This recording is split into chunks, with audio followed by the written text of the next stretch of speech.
this whole box out full of good, delicious, tasty meats thrown in the frickin' trash.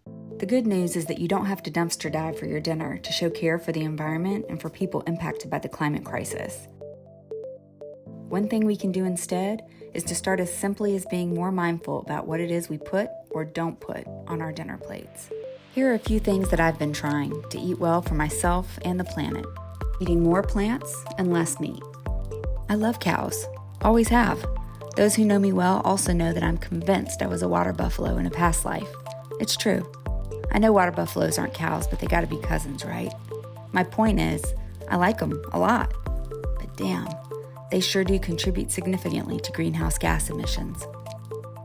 Globally, agriculture and land use, and the production of meat, eggs, and dairy in particular, and the raising of beef even more particularly, it's the second leading cause of greenhouse gas emissions in the world.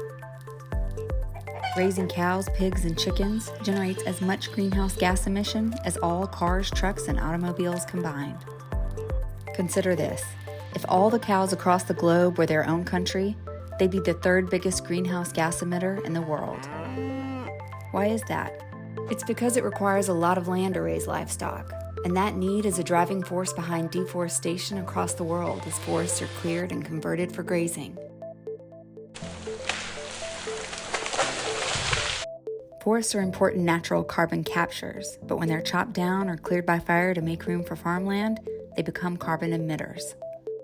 A 2018 study found that over 12 million acres of forest are cut down each year to clear room for industrial agriculture. That's the equivalent of more than 5 Yellowstone national parks.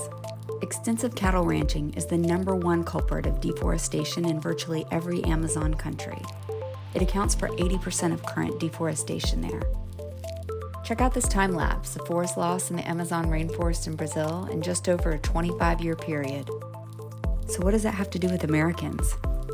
In 2021, Americans became the second biggest buyer of Brazilian beef. We bought more than 320 million pounds of Brazilian beef that year. And in 2022, we purchased nearly twice as much. Beef, it's what's for dinner. Our hamburger habit not only fuels deforestation, it requires far more food, water, and energy to raise livestock than to grow what's in our salad bowls. Global agriculture uses nearly 70% of the world's fresh water, and it requires a tremendous amount of water to produce just 1 pound of beef, as much water as it takes to produce 96 pounds of wheat, 52 pounds of sweet potato, 13 avocados. You could fill 50 bathtubs or take 135 showers for the amount of water it takes to make just 1 pound of beef. Plant-based diets, on the other hand, require 10 to 30 times less water.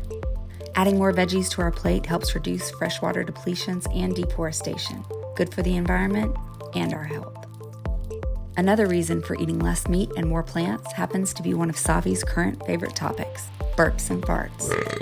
People around the world eat a lot of beef and drink a lot of milk, and there are a lot of cows in the world to help us meet those needs. Each year, the burps and waste from a single cow produces 220 pounds of methane. That greenhouse gas that is 80 times more powerful than carbon dioxide in trapping heat in the atmosphere in the first 20 years after its release. Cows are cute. Cow farts, less so. Excuse me. It's for all of these reasons that many researchers and advocates suggest cutting out, or at least cutting down, on meat consumption is one of the biggest and fastest ways individuals can meaningfully cut their own greenhouse gas emissions. In his recent groundbreaking book, Drawdown, the most comprehensive plan ever proposed to reverse global warming, Paul Hawken brought together over 65 researchers across the world with 128 experts in climate, sustainability, academia, and business to evaluate 80 potential climate solutions. The results shocked even the experts. And guess what?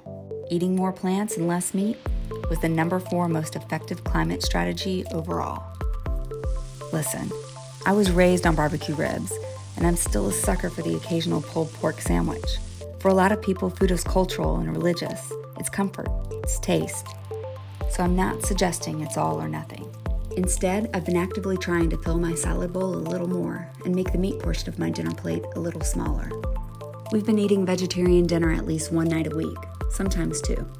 Hey, Everybody, meat-free Monday. We're meat-free Monday. It's a fun day. And I've made a point to order the vegetarian option more often when we go out to eat. This guy might want to consider that too. Do you know what you want? There's one dish that looks interesting. Excuse me?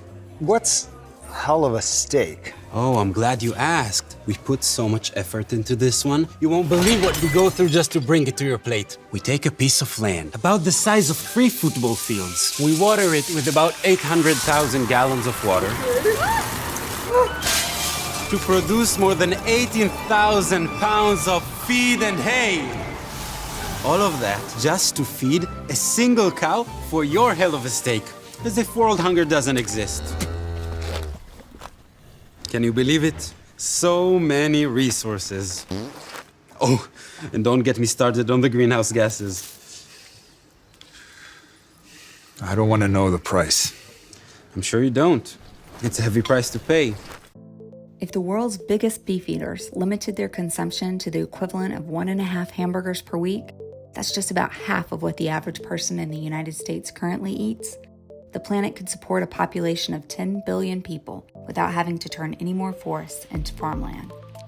And before you go blowing that statistic off, here's a fact. By 2050, the world's population is projected to actually hit 10 billion. And scientists anticipate we'll use up most of humanity's annual carbon budget, the amount we can emit without exceeding warming targets, just to feed everyone, unless we change the way we eat. I remember pretty clearly the first time I attempted a vegetarian dinner. Black bean burgers. Mayur ate it, and then when I asked him how it was, he said, Yeah, I think they'll get better if you keep, making them. So it didn't exactly go well. You know what's better? Those food delivery boxes that give you exactly the amount of food that you need and a tasty step-by-step recipe to follow. We like Sunbasket delivery. I've heard good things about Purple Carrot too. It's not a long-term solution, but it's helped convince us that vegetarian meals can be tasty and satisfying, and it's given me more ideas, beyond black bean burgers, of course. Eating locally and seasonally. So what do you know about seasonal food?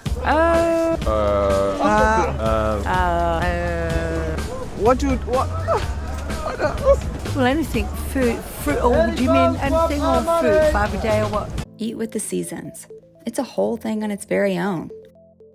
The idea being that plants grow in rhythm with the seasons, and that foods of the season have different energies that provide us the nourishment we need at particular times of the year. Isn't nature the coolest?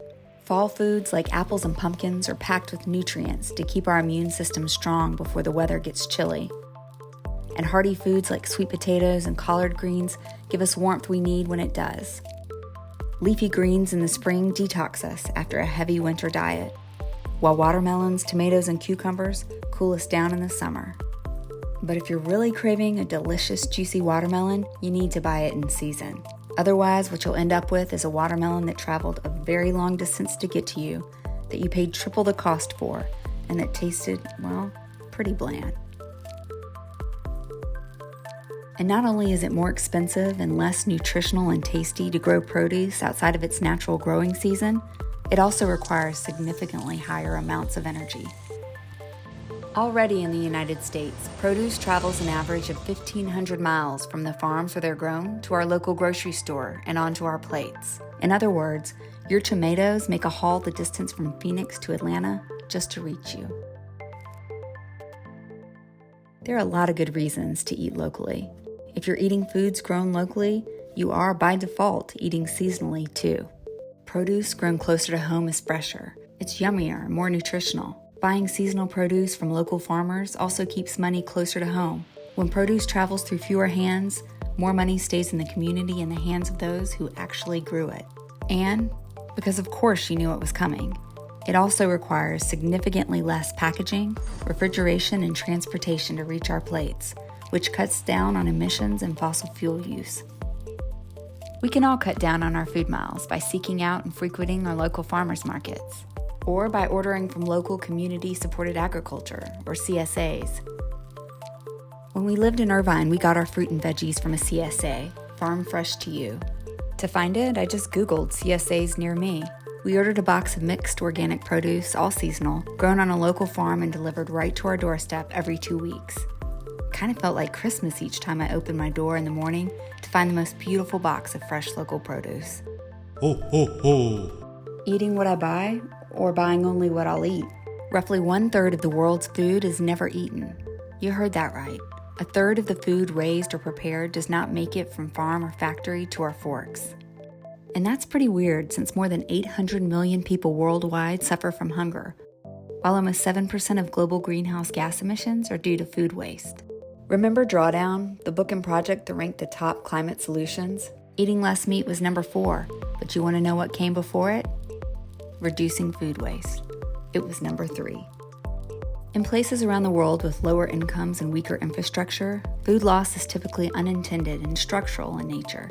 Bad roads, heat and humidity and lack of refrigeration or storage facilities, that sort of thing. Waste happens early in the supply chain, rotting on farms or spoiling during storage or distribution. You can see that in the blue, green, and yellow on this chart. In places across the world with higher incomes, like the United States, more of our food waste happens farther along the supply chain. That's the red on this chart. We buy more food than we can really cook in a week, so we toss it. We don't want the produce that looks a little bumpy or discolored, or we forget about our leftover lasagna in the back of the fridge until it's rotten. When we reduce our food waste, we reduce the need for the land and resources used to produce it, and the methane gas that's released when our food waste is sent to the landfill. I've been working on a few things to limit more of my own food waste. I've found that planning ahead and avoiding grocery runs when I'm hungry has helped me act less like the starving savage that I can sometimes be. A growling stomach and no list is a sure recipe for a cart full of a bunch of stuff that is likely to get wasted when my hunger subsides and my good sense returns. I also buy the ugly produce when I can. There's even a delivery service for perfectly good quality but ugly produce. You don't need to order the box though. Just give that misshapen carrot a little love next time you're in the grocery store. Savi has a sixth sense for small soft spots anywhere on a banana, and once she's discovered one, the whole thing is ruined. But you know what? She loves it in a smoothie. You can blend or bake or boil your slightly wilting, browning, or imperfectly shaped herbs and produce, or really any produce you have lying around and aren't quite sure what to do with, to make smoothies, ice cubes, and a number of other things. All due respect, because y'all be coming to me with some crazy shit. How in the fuck are you telling me you don't eat leftovers? I may not have put it quite like that, but the man does have a point. I try to eat my leftovers and the foods in my fridge and pantry. There are actually websites like Supercook and My Fridge Food where you can type in the ingredients in your fridge and pantry and they'll give you recipe ideas. I've also found that storing my food better is a simple method for cutting waste. This one isn't super sexy, but it works. Storing greens with a thin towel in a sealed container to draw out the moisture, keeping the onions and potatoes apart, storing herbs like flowers. That one was a game changer, y'all. Finally, composting. It's better not to waste food rather than to compost the food you do waste. But when you've done what you can and you still have some scraps and leftovers, composting is a good option. I have a vision of myself as a serious composting lady with a glorious backyard garden of fresh produce, grown from my own nutrient-rich compost and used to lovingly nourish my family. But I'm not that lady. I've only recently taken my first baby steps toward composting with my small Lomi kitchen top composter. My sweet husband bought it for me because he knows my vision. He said he thought the Lomi best matched my decor and I'd prefer it over the big ugly black ones that the real composting ladies use. Bless him. Composting is a whole other topic, so I'll just leave it here and say I'm okay to be the composter that matches my decor lady for now. Hey, you gotta start somewhere. Phew. So all of this talk of food has made me hungry. The good news is that by making just a few simple tweaks to our daily meals and food shopping habits, we can all help the planet and our waistlines, improve our health, and save a few dollars along the way. Bon appetit. Let's eat.